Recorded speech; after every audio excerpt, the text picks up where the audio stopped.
one. Go, Bishop. All right, everybody.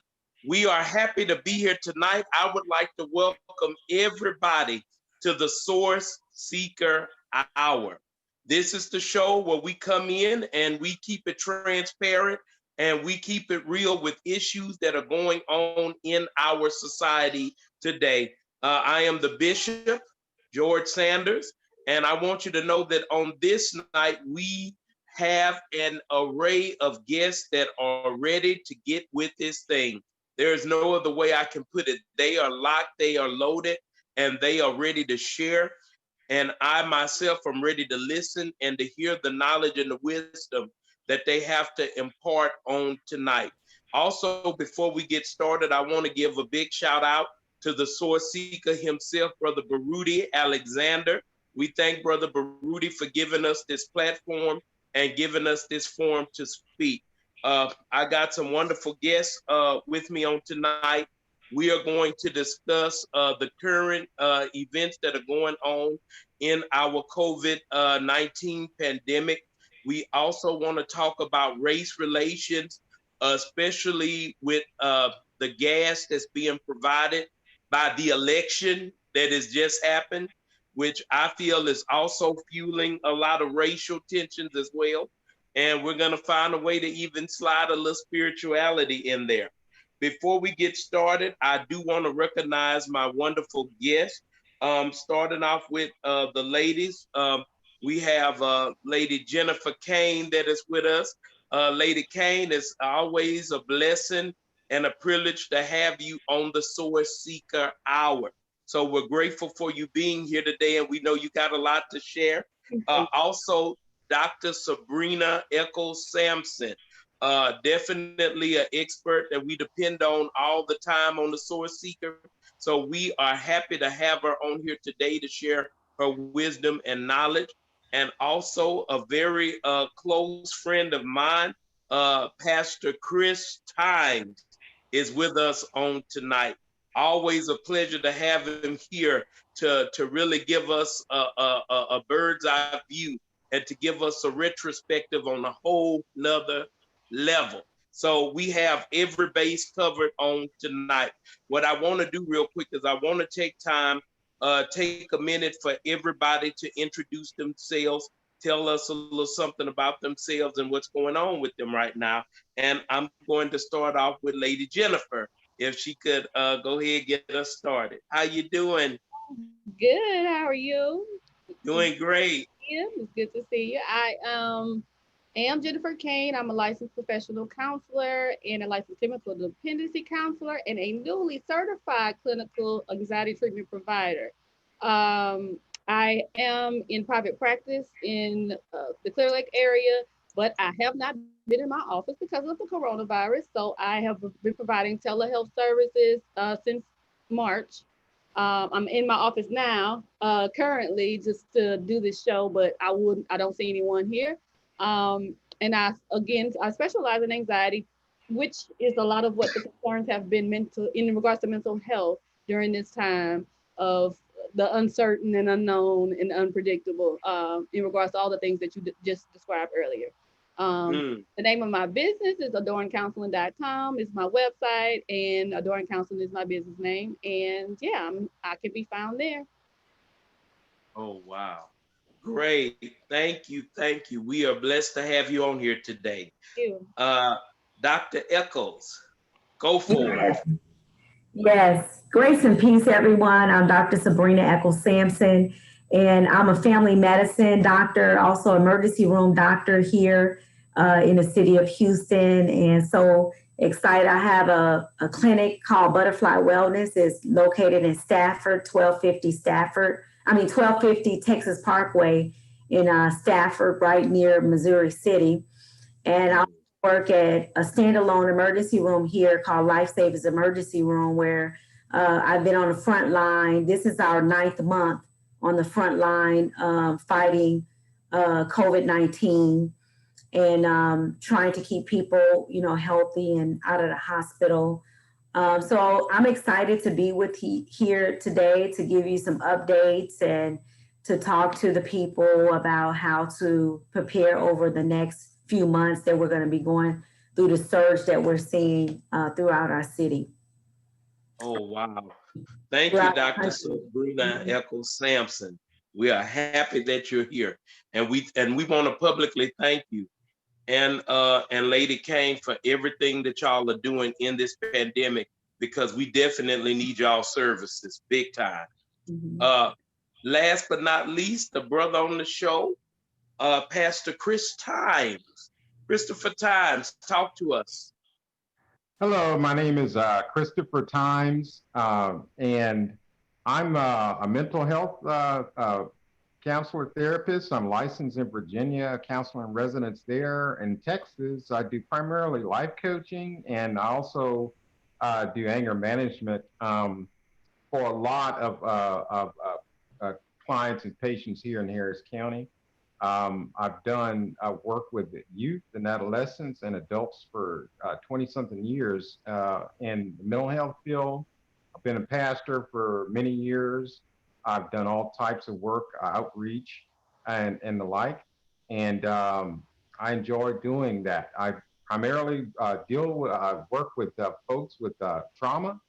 And so my expertise is moving people beyond where they're stuck places, I call them, beyond their trauma. And so that's what I really work and manifest in those areas. Oh, wow. And before I move into our subject, I'd like to know if the source seeker would like to address us on the day, Brother Baruti. Yes, brother. I'll say something. I'm sorry. I was trying to handle a few technical details, and I'm very grateful for everybody coming on the Source Seeker Hour. Very grateful to you, Bishop George. I thank everybody. Everybody out there, we're trying to get bigger and better. You see the background. We're trying to do a lot of different things, and we look forward. And the last thing I want to say, create a spirit circle of those who are around you, who you got strength and love with. And if you don't know what a spirit circle is, check out any of my platforms online. You'll see what a spirit circle is. I'm trying to work on it all the time, and I'm trying to do better, and I pray for God to help me with that. Thank you all very much. Thank you, Brother Baruti. We appreciate you. And also, I want to slide it in there real quick. Thank everyone that wished me a happy birthday over this weekend. I celebrated my birthday on the 9th. I guess I'm willing to say it. I'm becoming an old man now. I just hit 50. It's hard to believe that I'm 50 because I'm still running around acting like I'm 15. So y'all pray for me. I'm just a big old kid, y'all. I'm just a big old baby. And it's like, Lord, they saying I'm 50, but I'm still watching cartoons. How you staying? Yeah, I'm still watching Disney with my niece and nephew, and I'm like, oh God, I'm not doing anything that a 50-year-old should be doing. I'm just a big old kid. So I want to thank everybody that wished happy birthday. I love all of you. Love everyone on the Source Seeker Hour and in the Brighter Source group. On tonight, and I think that I want to get started with Dr. Echols Sampson. We thought we had this COVID thing a little bit under control, and now it looks like seem like we going right back to Jump Street, and it's really killing me because it's a little scary, because they say that the rates are on the rise, but also this is the season where we get a whole lot of other stuff that come in. People's allergies are acting up. Folks get a cough around this season anyway. So we don't know if you got hay fever, if you got COVID-19. We don't know if you got an upper respiratory infection, or we don't know if you're getting ready to spread the pandemic. So it's like everybody is on eggshells. Dr. Sampson, can you help us on where we are, what's going on, what should we be listening to, and what's totally false and fiction? Yeah. What we got? Well, I just want to say that, want to start off with where we are now. Where we are now worldwide, we've had over 52 million cases worldwide, and we've had 1.29 million deaths. If you look at the US, we've had 10.5 million cases, and we've had over 242,000 deaths. If you look at what we're doing here in Texas, just in our state here, we've had 1 million cases and over 19,000 deaths. And so I would say we are definitely in another horrific wave that at the beginning of the pandemic, we never thought we will be here this long. We felt like if we could get a hold of it, you know, at the beginning of it, I think the last time we had our panel, we felt that if we could get more of a national mandate, if we could get all the states on one accord, which has been challenging, as you can see. But as I speak, there are refrigerated trucks going to morgues, refrigerated morgues going to El Paso, Texas. It's been quite overwhelming for the first responders. Being on the first line for 9 months straight. 9 months straight. Many doctors, nurses have not taken off. They haven't taken a vacation. And not that, the most important are the families that have been affected, the people that have been affected. The healthcare experts warned us about this wave. They warned us that because of the flu season approaching us now, the flu season is actually here now, that we will have a difficult time differentiating between COVID-19 and the flu. And they were right about this wave. As soon as the schools open up, the kids began to get sore throats. Pre-pandemic, we already knew every time school opened up in August, kids get, within 2 weeks of opening up, kids get strep throat. Every time a kid cough, sneeze, or get a sore throat, the school sends them home. The parent has to get them checked out. It is a vicious cycle that we're going through. And we have seen over the last 2 weeks with testing a dramatic increase in our numbers. I think in September, the numbers started going down in Texas. Since we're in Houston, I know I'm following our numbers in Houston went down dramatically. I believe that people began to get too relaxed when the numbers went down. People began to go out more. They began to go out to bars more and restaurants that would serve food and drinks at the same time, because at the time the bars were closed in certain parts of our county. So people started having weddings, big weddings. People started relaxing and going and traveling more. Mm-hmm. So I believe that because of our behavior, and we began to take our mask off around people we think that are safe. Nobody is safe. Nobody. I'm not safe. You're not safe. You don't take your mask off around anyone. And so I had a lady yesterday, she took her mask off around her neighbor and she became positive. Wow. A lady came in because she only had dinner with her friend on her friend's house, and her friend is now positive. And so this I'm saying is that you have to have wisdom and be very careful where you go.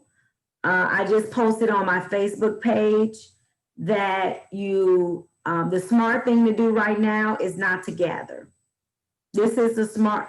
The physicians and the nurses and all the healthcare workers on the front line are in unity about this because of the holidays going up. I know it's extremely frustrating that we can't go see grandma and we can't hug each other, but this is going to pass. But to gather is going to be detrimental to people's lives. It's detrimental. And we're begging people not to gather for the holidays. And you know, once we get around this corner, you know, we can start to gather in small groups again. And just taking care of yourself, taking your vitamins, vitamin C, boosting your immune system up, eating well-balanced meals. I advocate that you avoid fast foods at this time. I advocate that you avoid smoking cigarettes, smoking marijuana, drinking heavily, because it's going to attack your immune system and it's expose you more to getting sick. Because not only are we dealing with COVID, now we're dealing with the flu virus and all the other viruses that we're dealing with, and strep throat with the kids that's giving it to the teachers, and then the teachers have to come out. So it's a vicious cycle. I've never seen anything like this, and I've been a medical doctor for 20 years. I've never seen a virus attack someone so quickly and take them down sometimes within a matter of 24 hours. Or someone that's out the clear and they're fine, they're negative, and they come up with a CAT scan and showing that they have pneumonia, and they've been COVID negative for a month, and now they have pneumonia and they end up in the hospital. We know nothing about this virus. If anybody ever tells you, the experts, that they know everything, we know nothing. We know is we got to take care of our bodies. There is not even this vaccine that's coming out is not 100% sure that it's going to protect you.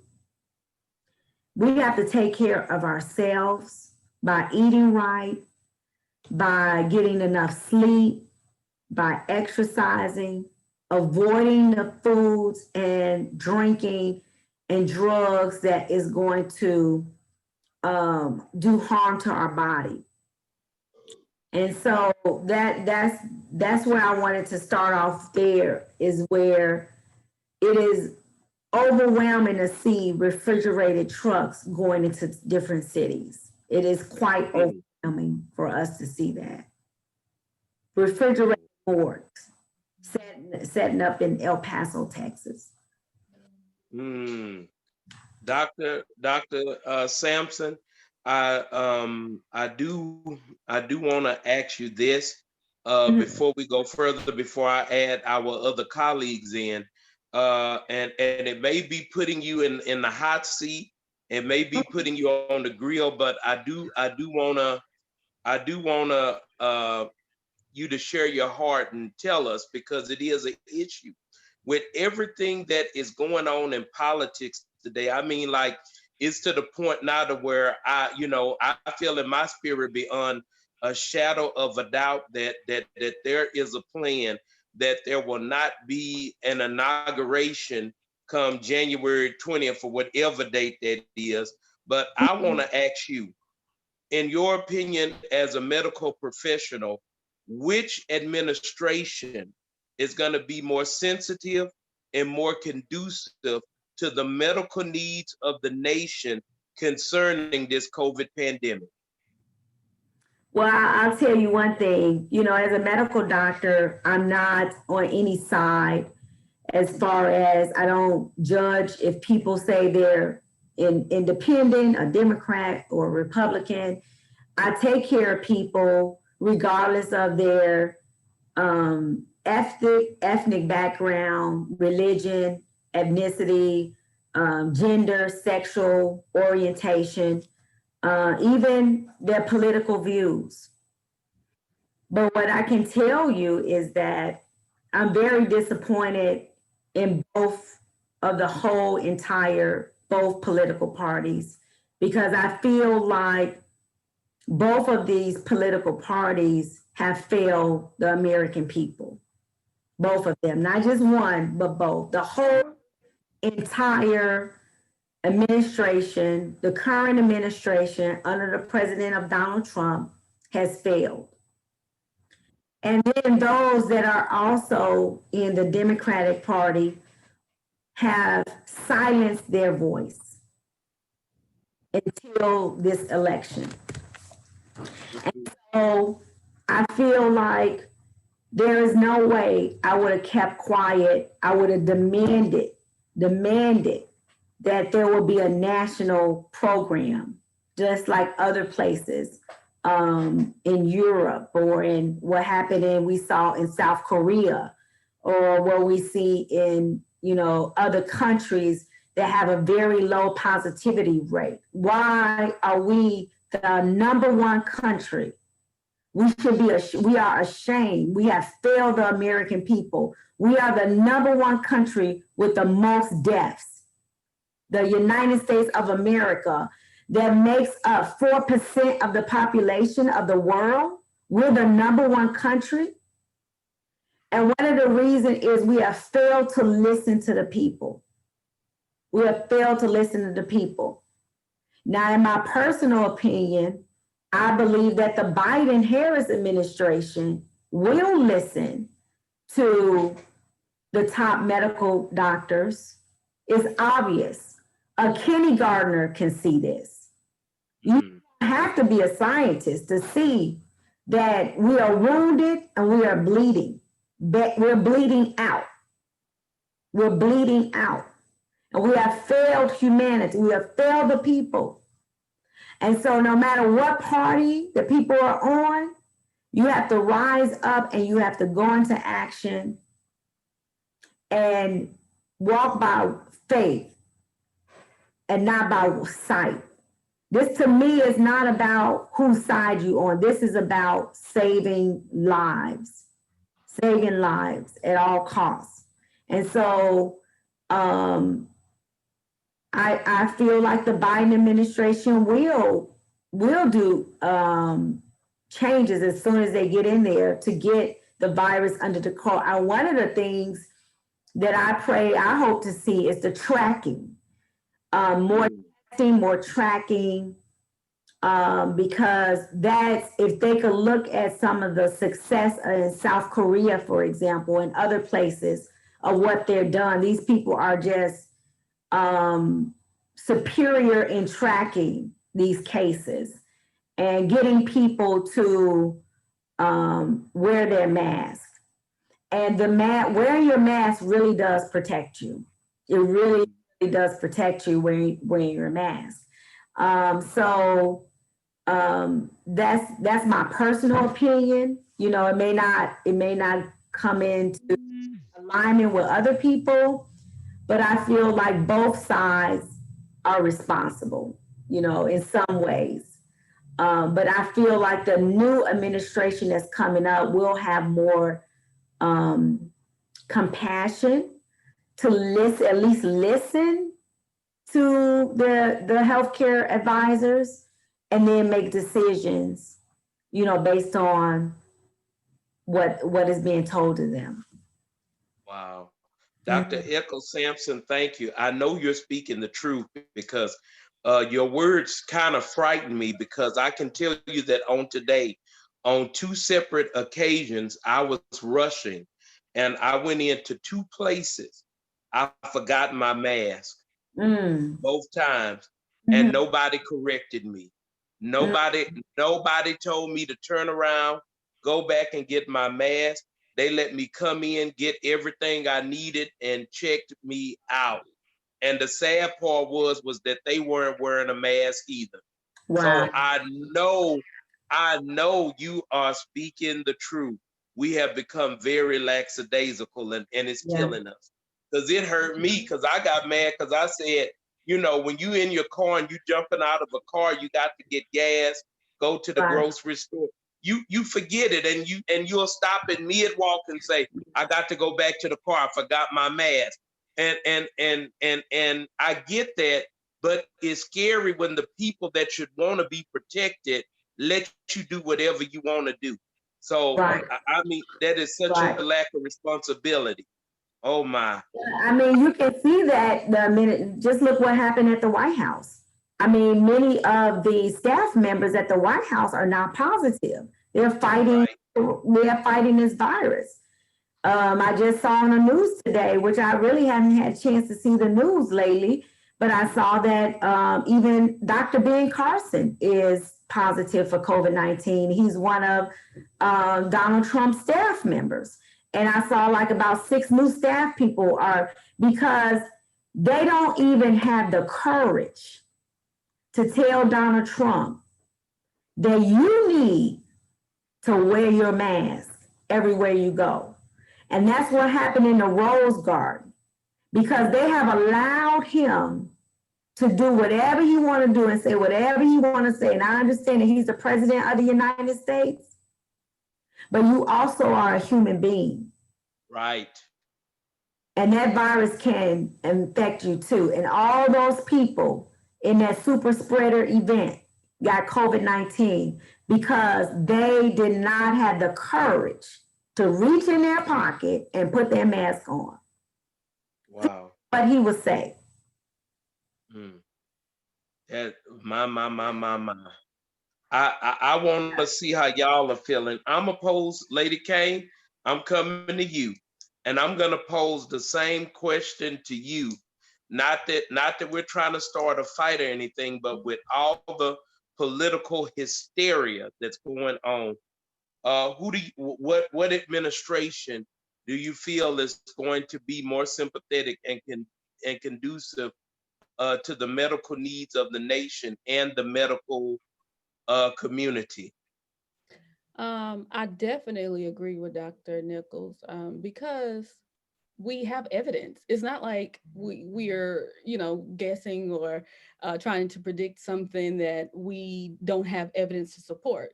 And the evidence shows that we are not doing well. We are suffering. Our country is suffering, and there hasn't been a change. And honestly, our president does not encourage or that health, the consideration for other people, that just simple one thing that, you can do to help save other lives, including your own. And so if that is the case, then I think that's why there is so much hysteria, because people have hope now that we'll be out of this tunnel of destruction, honestly. Because I mean, right now we don't have many options. What do we have left if under this administration? If we were to stay under this administration, which I think I agree with you with what you said earlier, I think we're not going to really have. I don't think the president's going to concede, and I think it's going to be a battle. I do.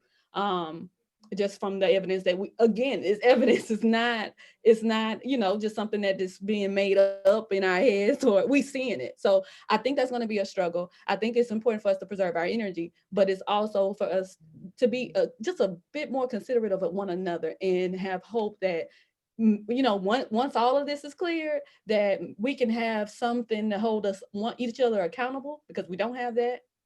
And I think and just to consider each other.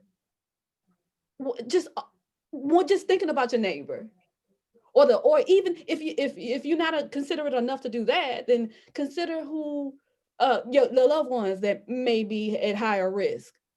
Mm-hmm. I have here coming in my practice.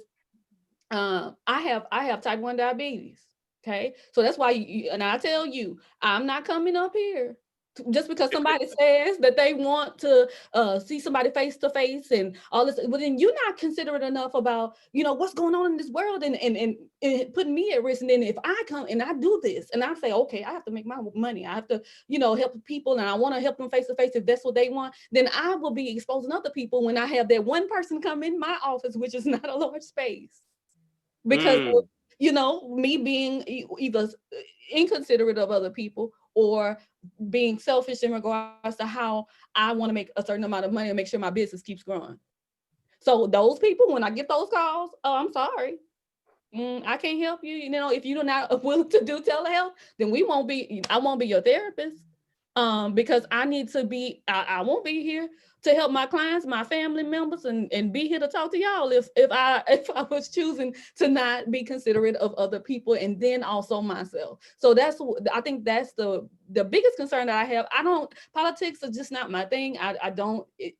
I think our behavior just dictates all of that, no matter who the president is. If we're doing what's right, we're following, the rules of society, and we're trying to just be considerate of one another, then we don't have to worry about those different policies, because we'll be able to make it either way. It's just, I think my energy deserves to be on helping people that need that help and then asking for it, and instead of who to vote for. But I did do that, of course, because that's a right that I have that I don't want to waste. So with all that being said, I just think that we have a lot of proof and evidence that what the situation we're in now is dire and it's not changing. And if we stay in this situation, or if it continues like this, we don't have much hope if there is not a change in some way, because we don't have that support or even that encouragement, or even in conversations with the just watching speeches. It's not something to help everyone else. It's more of like a self just fulfilling type of prophecy, just so I can feel better about me, not necessarily help build this community, because the way America is, it's not great right now. I agree.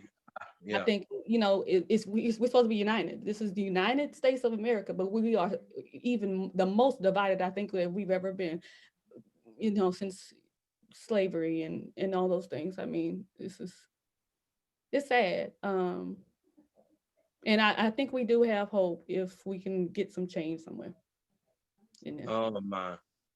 I definitely thank you for that. And I definitely feel you on it. Whoa, we are divided.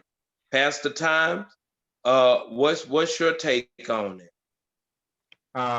Yes, we're divided, unfortunately, but I will say that we've really always been divided.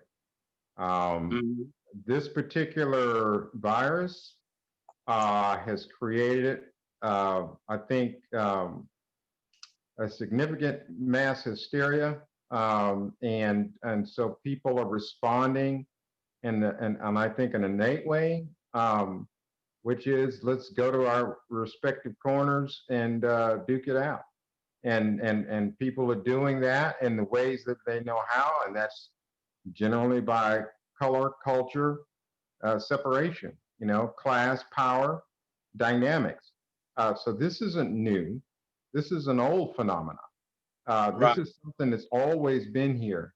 But since the coronavirus has come upon us, I mean, I consider this like, getting a draft ticket and somebody telling me, okay, Chris Times, guess what? You got to go to fight over in the Middle East somewhere, and I'm like, oh God, because the death rate is, like Vietnam or in World War I or II, or even the Civil War, going to a meat locker. You don't know if you're going to come back or not. Or if you do come back, I might be maimed, severely injured, brain damaged, or whatever the case may be. That kind of hysteria creates real problems. People, I'm going to throw it out there, will operate from a root chakra. And if anybody knows anything about chakras, that your root chakra is your lowest form of vibration. And that particular operational energy will cause you to go to your most basic instinct. And throw that out there theologically, clinically, or any other kind of way you want to talk about it. It's the same thing. It's okay. It's very low at that point, and you're gonna, I'm gonna tell you. I was driving down Westheimer just yesterday and heard a lot of noise behind me. Two women were cussing each other in royal fashion with their windows down, and I thought, wow, this is pretty bad. But people are operating from that lower vibration, and I think it has a lot to do with the hysteria that's going on with this coronavirus. I'm not saying that and I know this is going to sound risky. Okay, it is a little risky. And I do have medical doctors in my family, so they'll probably be shocked when I say this. But I decided back in the summer, I'm not going to surrender my peace of mind to this virus. You know, I'm going to go hang out with my friends. Yes, I did. Yes, I do. I'm going to wear my mask when appropriate. But when I'm outside, I'm going to take a deep breath with my mask off. I'm going to burn candles. I'm going to pray. Because my perspective, and I know you hadn't asked this, Bishop, but I'm going to throw it out there anyway. Go right ahead. Is that this virus, although it's biological, right? It's also, in my mind, a spiritual entity also, because of what it's doing across all cultures across the world. So you're dealing with, I think, a multidimensional thing here. So yeah, I mean, it's going to be tough to fight, but I think like any other thing that's out to get you, you're going to have to do it in a way that makes sense medically, but you also can't live in fear either. And so that's kind of, I wash my hands, I carry hand sanitizer in my car, and I got hand sanitizer next to every sink in the house. I do all that stuff. I wear my mask whenever I go out, but I do go out with my friends. I will hang out, and I will hang out outdoors, that kind of stuff. And so, God is good. I'm not sick, hadn't been sick. I still see my patients. I see my patients, but I see them telehealth, and just like, Miss Cain's talking about, and I literally see them every day, Matter of fact, I got a full slate of clients tomorrow and the anger management group. So, I work telehealth, but, I'm not going to, lock myself away in my home. And, because that creates depression and other symptoms that, you have to deal with too. So you got to be rational with it and that kind of thing. So that's kind of my thing. Throw it out there about the administration piece, Trump administration. We know that they've been horrible with this, ignoring it and acting like a 3-year-old. If I close my eyes and stick my fingers in my ears and go la, la, la, la, la, this is going to go away. And we know that that's not true. Magical thinking, not going to happen. So Biden administration, I have way more hopes for that administration to help, get this virus somewhat under control. So that's my take on it. Well, let me take it from here, and I'll start off with you, Pastor Times, and put another spin on it. Now, we've talked about the COVID, and we've talked about what administration that we feel would be more conducive and more professional to fighting this thing. Now, let's put a little bit of a political spin on it. With everything that is going on in the nation, and trust me, I know everyone is here is very educated. I would never insult your intelligence, but with this being a show that goes out to the average American that's out there, I want to get your feel on the climate, because the thing that I'm looking at here is that this political scene, the only thing that it reminds me of is the Civil War. Are you for slavery? Are you against slavery? Are you, do you think everybody is equal?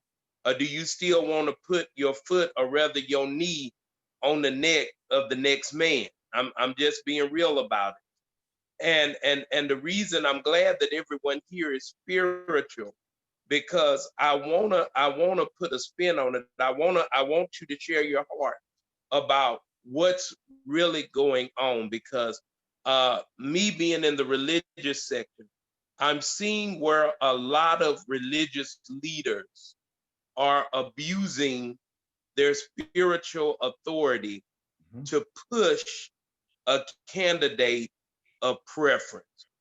And I just want to see how you feel, because you all have been watching social media.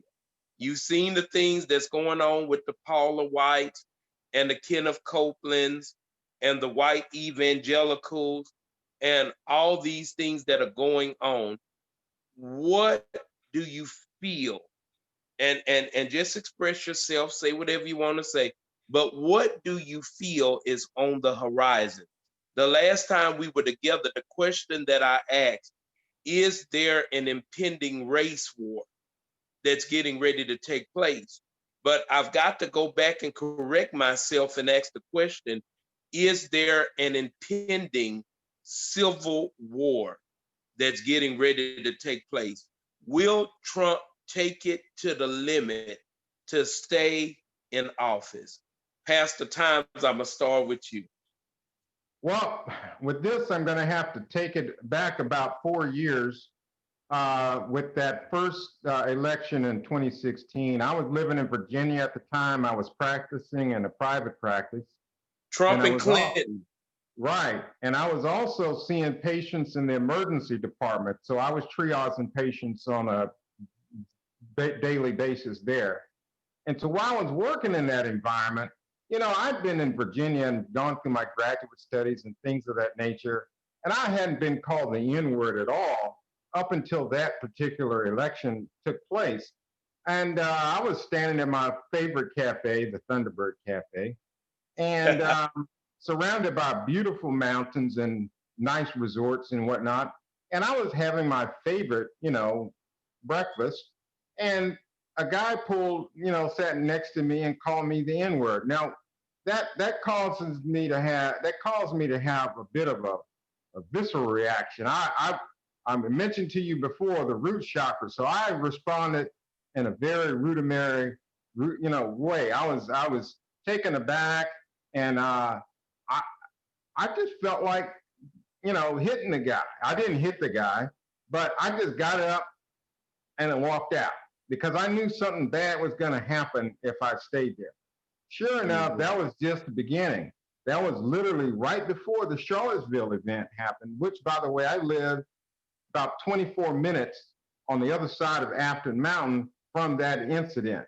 So I'm like, I got to get out of here, and that started a lot of stuff, racial stuff.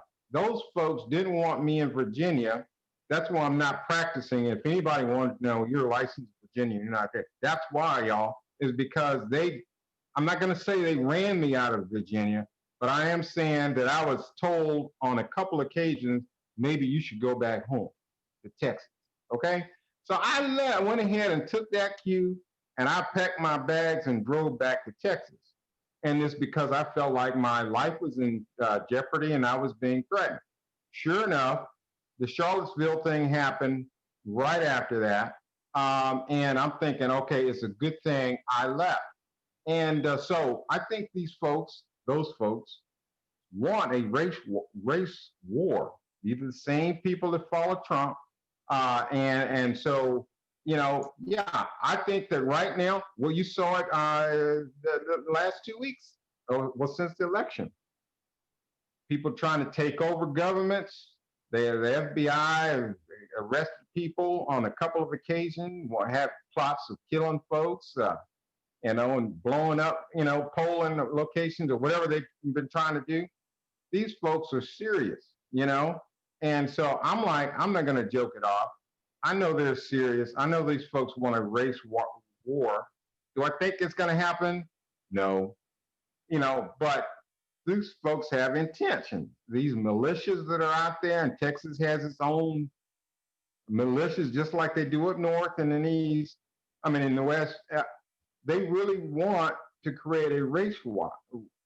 And so I think that's underneath all of this stuff with Trump and all of that. So I think it's a real thing. I don't think it's going to happen per se, but I think that a lot of people who follow Trump want it to happen. Yes or no? Do you think that Donald Trump would take it that far? I'm going back to the debate where they asked him about a certain militia group called the Proud Boys. Right. And the president did not rebuke them. He did not redirect them. But his words were, stand back and stand by. Now, I don't know about you, but when I was in MB Smiley High School back in 1989. To tell somebody to stand back and stand by means, if I start getting my butt whooped, I want you to jump in and hit somebody. We're going to have a fair fight, but if it look like I'm going to get whooped, I need you to come in there like WWE. I need you to come in and I need you to save me before I lose my title. Now, yes or no, do you think that if Trump would, because he did say that he would consider not gracefully stepping down. As a matter of fact, he said that the only decision that he would agree to was a decision in his favor. Do you think Trump would be willing to go the route of civil war to keep his position in the White House? Yes or no? Yes. Wow. A resounding yes. Wow. And I know Bishop, you didn't ask, but I'll throw it out there. I think he has narcissistic personality disorder. He didn't care about the United States. What DSM are we on now? DSM 6, 7, 8, 5? I think it would say Donald Trump was a narcissist in DSM 10. They probably would have his picture there. So exactly, right next to the code. Exactly. He didn't care. He didn't care about the United States. He cares about winning or whatever that means to him. Yeah. So yes, I agree. He would definitely incite civil war, or if he could. Lady Cain, what are your thoughts? What I know you told us that you're not political, but as an American citizen, as a voter, if I was really trying to get a lot of people to watch this, I would ask all of you who you voted for, but I'm not going there. This is not the Jerry Springer show, so I'm not doing that. But I do want to know how you feel. I preserve my energy a lot because it's a lot that can take it available, especially during these times, right? I don't give my energy to predicting what might happen in the future. That's the foundation of anxiety, and I can't control that. I only can control right now, and I can improve my moment right now. I have had some experiences lately, and I am the most just I'm friendly. I'm colorful. So I mind the business that pay me, right? So I just go and do my thing. But I've had some instances that I have been diverted in a way just due to judgment, just for wearing a mask in my area that I live in that's not predominantly Black, right? So that's alarming, it's disheartening. But I think that it's important for us to really consider prepare ourselves for our mental state and make sure that we're well before we step outside the house in these times. Meaning, if you got to go out and you're going out and you're going to be friends and meet people or do whatever you're doing, go to the grocery store, because that's where I was verbally attacked. Then you have to be in a mental state where you're not responding in a way that you wouldn't be proud of, or you don't present what you don't want others to automatically assume about you as far as that character part. I don't think about what possibly will happen in January. I don't doubt that.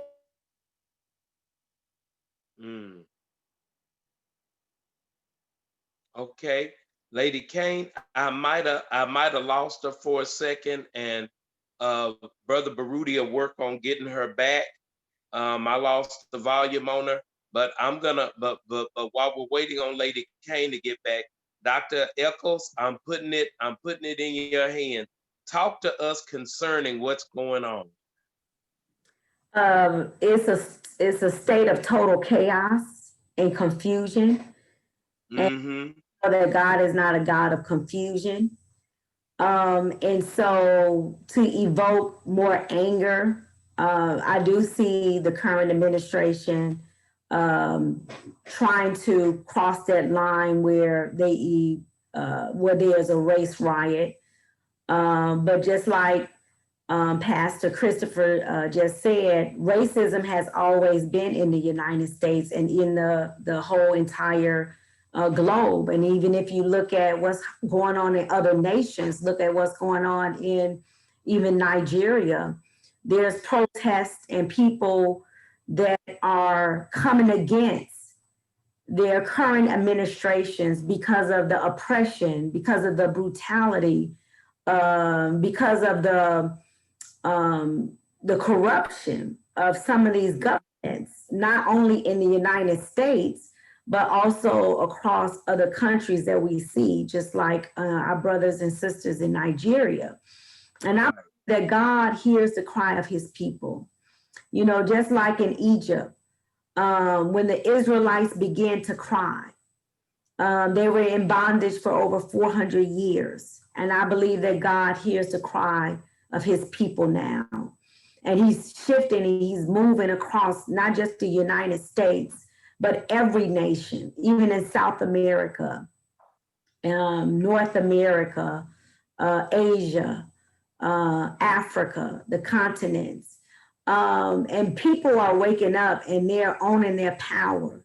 You know, they're taking their power back. They're realizing that they have a voice, and they're breaking their silence about the corruption, the governmental corruption of the theft that is going on in many governments.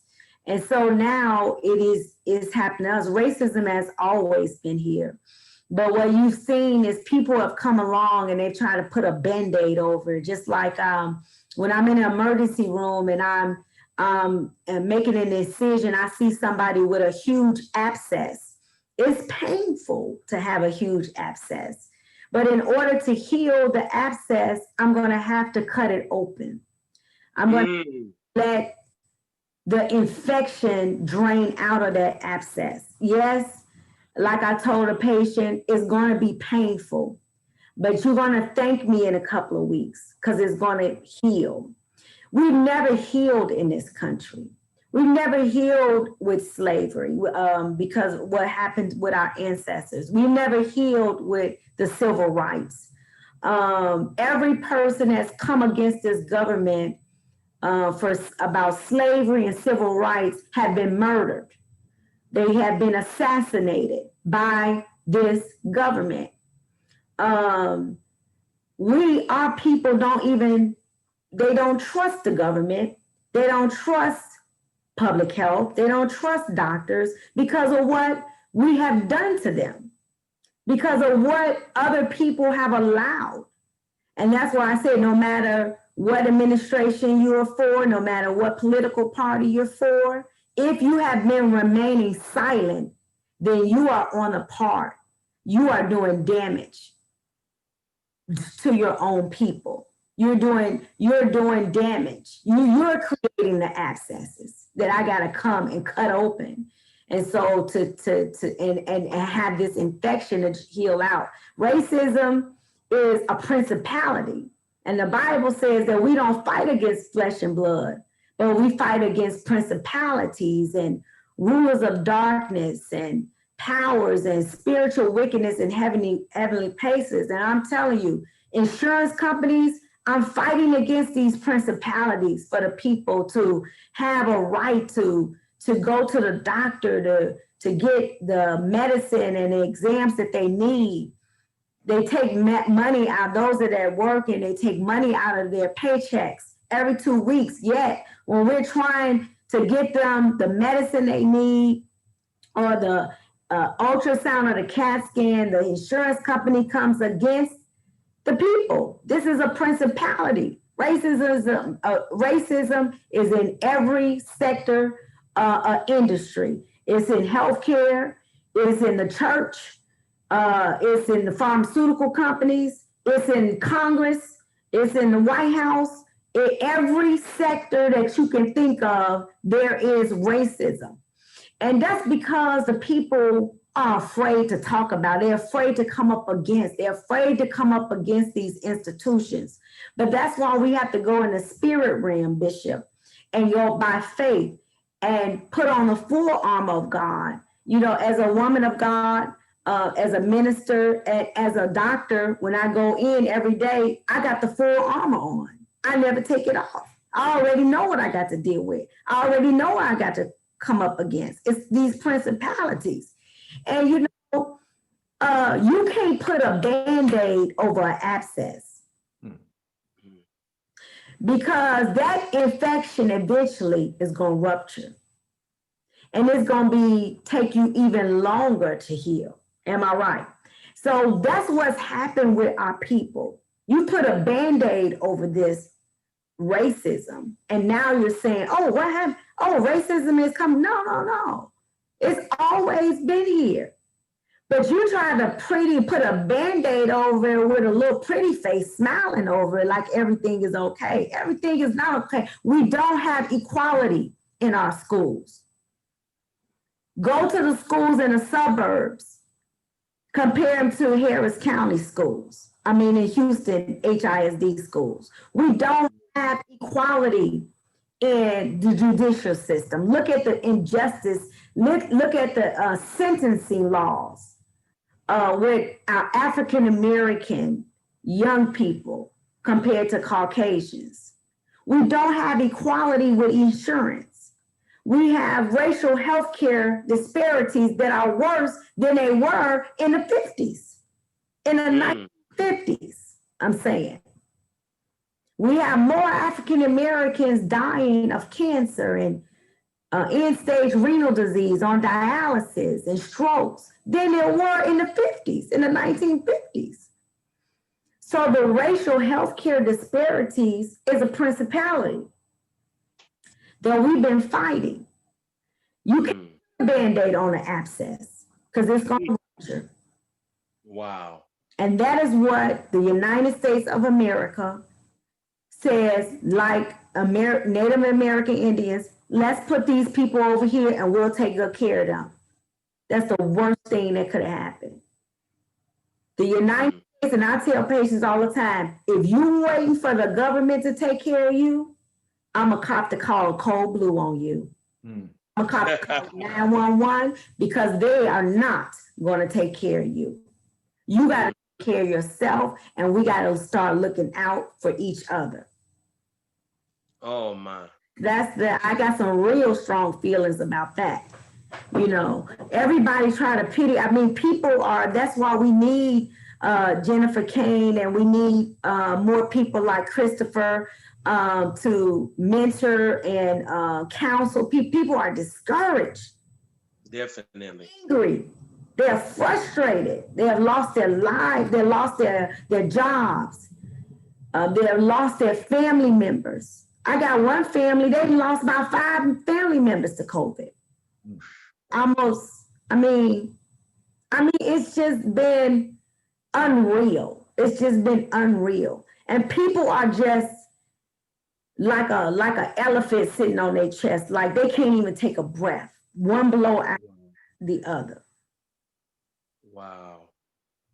Dr. Echols, Sampson, thank you for that.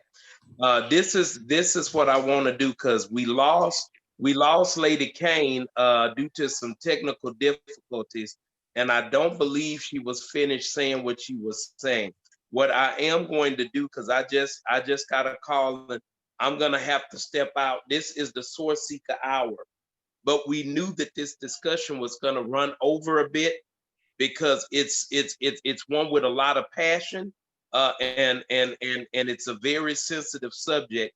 So I'm gonna ask Brother Baruti to take over for me for like the last 15-20 minutes of the show, because there's still a lot to be covered. But what I want to do is that I want to go ahead and get Lady Cain in here, and I want you to finish what you were saying and just tell us your heart. And then I'm gonna ask Brother Baruti to come on in and take over and to continue this thing with Pastor Time. I'm enjoying it. I hate that I got to get out of it, but y'all do know that I'm going to be back, and there will be a sequel to this, because we got to finish this discussion. And I promise you that when we come back, it's going to be some more stuff that is transpired that we're going to have to add to this discussion. I mean, our government is like Young and the Restless. It's like a drama. It's like a mini series right now, and we don't know where. I mean, all roads lead to January. So, I mean, I heard Lady Cain make the statement that that's the essence of anxiety. We're gonna need all of y'all because the nation is getting ready for a ton of anxiety. So yeah, we're gonna need all of y'all. Lady Cain, go ahead. It's on you. Go right ahead. Well, I mean, what I think for the gist of what I was saying was just that I think the reason that we all are responding in ways that we traditionally wouldn't have, or are having some concerns or difficulties moving forward during this time, is that we don't feel safe. It's no safety here. And when we feel unsafe, that's where that anxiety comes from, right? So we're gonna protect ourselves. That's when that fight or flight comes in, that Mr. Times was talking about, right? I mean, we don't know how to find safety when everything is so uncertain, and then we don't have the support. We don't have the consistency. We don't have just motivational encouragement at these times, because we are being disparaged due to things like race. That's been the case. But right now, we don't feel safe because now we're the blame for a lot of the virus issues, right? Oh, well, and I'm just going to be honest. What happened to me in the store, I went grocery shopping, and this was before we were required to wear masks. So it was just like an optional time. I think this was around May, maybe May, April, May. And I'm just grocery shopping, minding my business. And a person of another race walked up to me, didn't have a mask on, all in my personal space, and said, "You got the COVID, and I know you got it. And I know you got it because you was kissing all the little boys, and that's how you got it." Now I'm a grown woman with my own children. Like, what?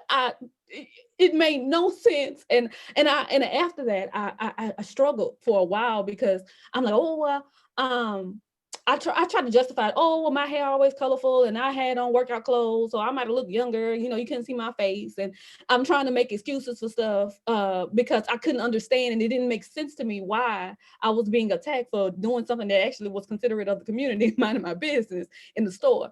And so it took me over about a month and a half before I actually went back to the grocery store.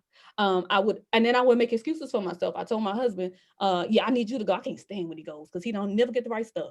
But I need you to go because I don't feel like it. I don't feel good. But it was all because I didn't feel safe.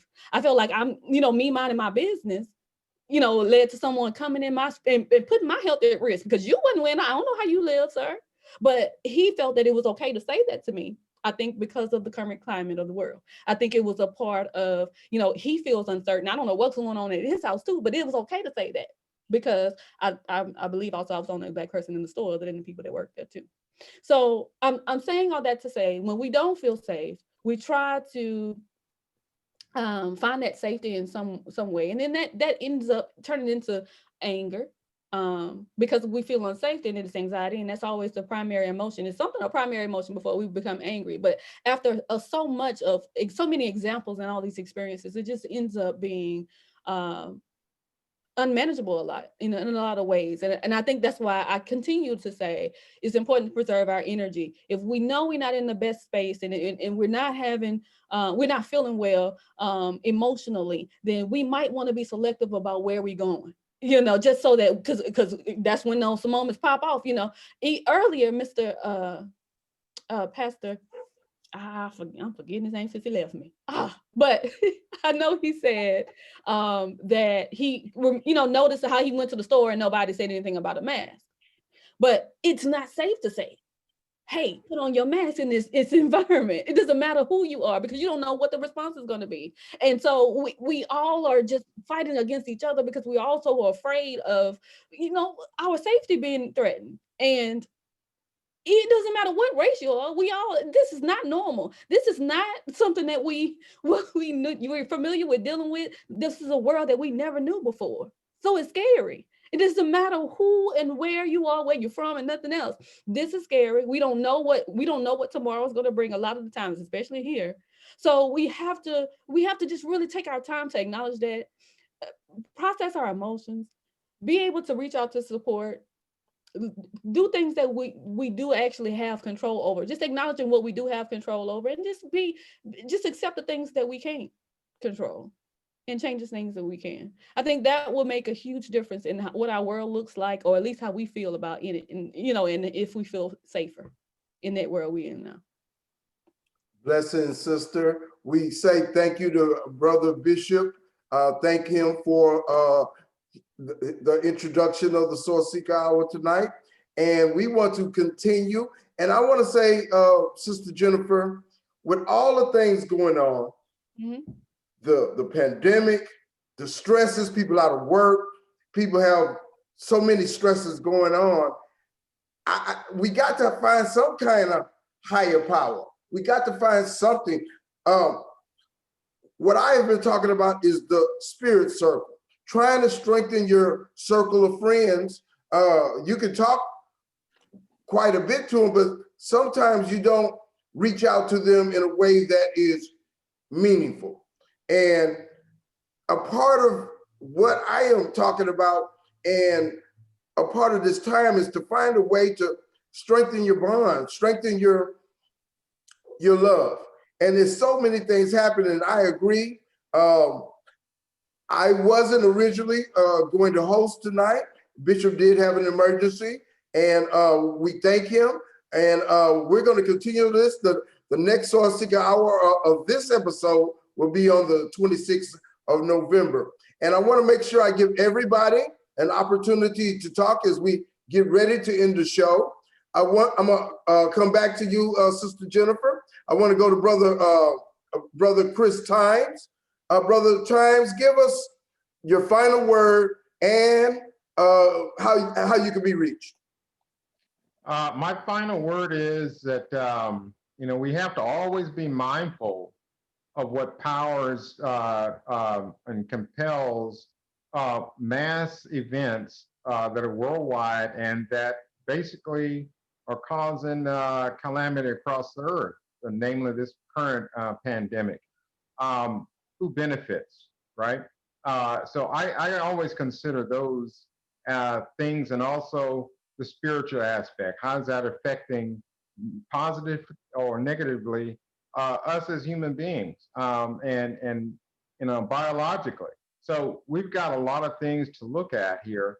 And I think when it comes to medical issues and mental health issues, we've never seen really, I think in my lifetime, this type of pandemic and systematic failure at all. So the way you can contact me, if you want to contact me for services, at my Gmail account, which is Chris Times, TIMESMA @gmail.com. You can also reach me on Facebook, Chris Times, and I'm available.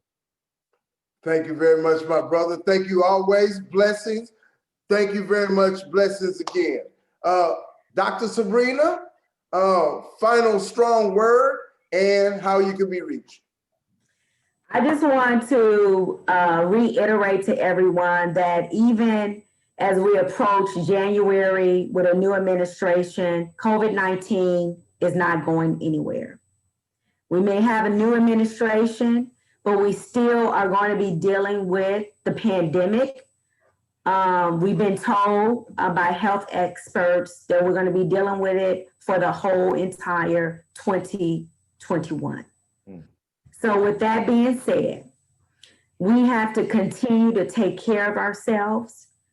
We need balance in our life. I'm not saying not to go anywhere or have fun and do anything, but really think about you getting on a plane to go to Miami is for a vacation. Is it really, really necessary at this time, or can it wait another time? Taking care, maybe have wisdom about restaurants and taking your mask off in restaurants where there's crowds. Maybe order curbside for your groceries or curbside for restaurants. Continue to wear your mask, sanitize, to protect yourself and to protect others. Eat well-balanced meals. Take your vitamins, boost up your immune system. We're going around the corner. Like I said, growing up in the windy city of Chicago, when you hit that corner and you go around it, wind hits you and it's vicious. But by the time you get about a couple of blocks down, you start to flow again. And so I believe that we're going to come out stronger than we've ever done before in our life. We're going to be better, and it's going to be a blessing from God. He's protecting us. His grace is sufficient for us. So just be wise of where you go and what you do. How can the people reach you? Oh, Butterfly Wellness, 281-969-5601.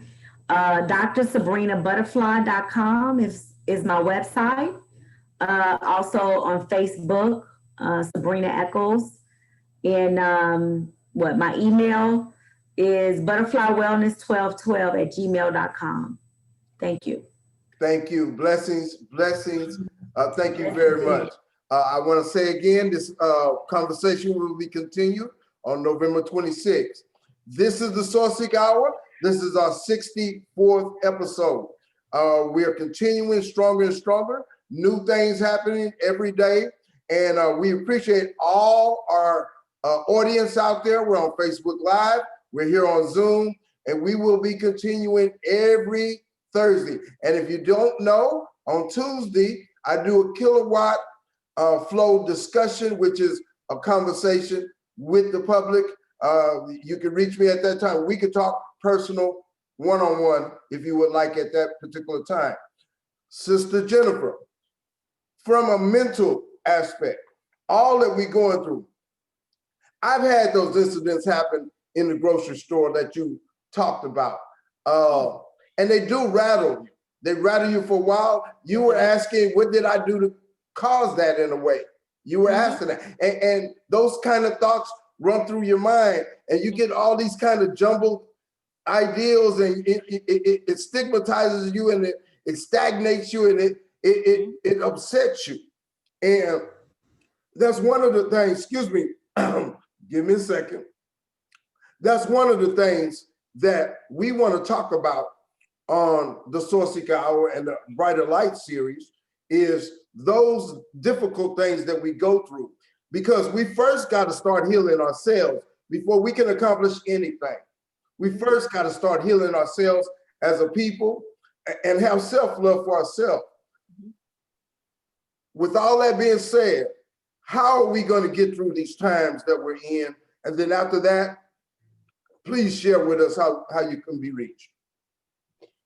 So I think the most important thing is to allow ourselves to feel, right? Like what I did in that time and what I got myself on, how I got myself all the way together was to acknowledge that I'm entitled to feel whatever I felt because I didn't deserve, I didn't do anything to elicit, I didn't, cause that to happen to me. And so because of my profession, it doesn't require me to have a lack of emotion or know how to do everything, because this is not normal. This is not an everyday experience that we have, in any of our lifetime. So you have to really just allow yourself to feel and then be self-aware and recognize what it is you're feeling and be able to identify, okay, I'm feeling anxious, and that's what I was feeling.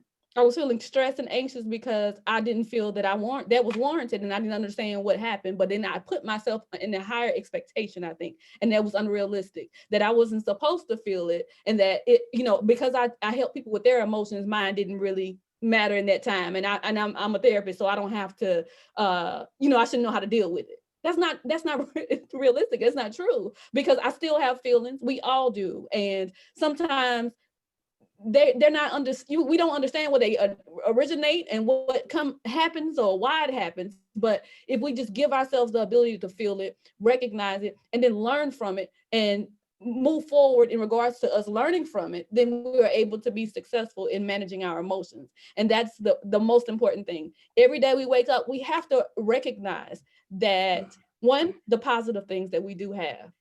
Because even though in all this disarray we have going on in the world, there's some positive things, and we have to give that energy to those positive things and focusing on the negative that we really can't control for the most part. And then we'll be able to manage our emotions more. Secondly, we have to understand that we are in a pandemic. This is not normal. And we have, whatever is normally difficult is 1,000 times more difficult during this time. And allow ourselves to understand it and just, give ourselves some grace because of that.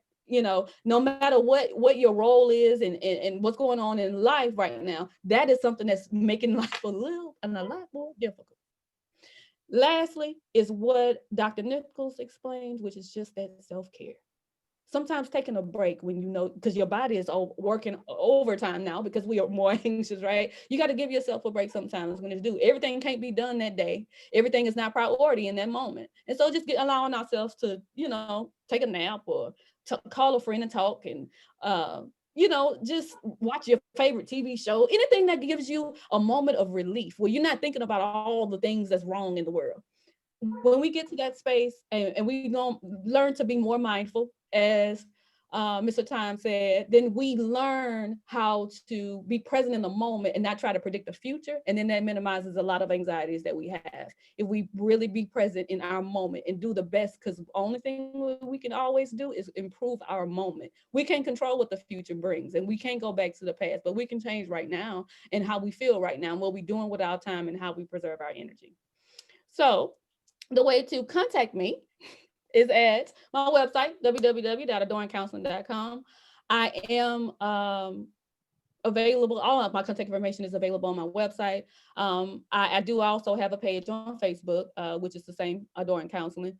And, I know that the journey to wellness is always beginning with you. And that way that you start that journey is really being aware of how you feel and allowing yourself to feel it without judgment.